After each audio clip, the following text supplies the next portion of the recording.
হবিগঞ্জ ৪ আসনে বিএনপি মনোনীত প্রার্থী সৈয়দ মোহাম্মদ ফয়সলের সমর্থনে চুনারুঘাট উপজেলায় মিছিল অনুষ্ঠিত হয়েছে।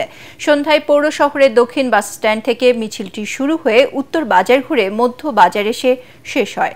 মিছিলে বিএনপি, যুবদল, ছাত্রদল সহ বিভিন্ন অঙ্গ ও সহযোগী সংগঠনের কয়েক হাজার নেতাকর্মী অংশ নেয়। মিছিল শেষে সংক্ষিপ্ত পথসভায় সৈয়দ মোহাম্মদ ফয়সল জানান, মনোনয়ন পাওয়ার পরই দলের মনোনয়ন প্রত্যাশী অন্যান্য নেতৃবৃন্দ সহ সকল স্তরের নেতাকর্মীর সাথে যোগাযোগ করেছেন। সবাই সহযোগিতার আশ্বাস দেয় তাদের প্রতি কৃতজ্ঞতা প্রকাশ করেন তিনি। ব্যক্তি উদ্যোগে অবহেলিত চুনারুঘাট ও মাধবপুরে কর্মসংস্থান সৃষ্টি, আর্থিক সহায়তা, শিক্ষাবৃত্তি সহ বিভিন্ন উন্নয়নমূলক কাজ করেছেন বলেও জানান তিনি। নির্বাচনে ধানের শীষে সবার ভোট ও দোয়া কামনা করেন সৈয়দ মোহাম্মদ ফয়সল।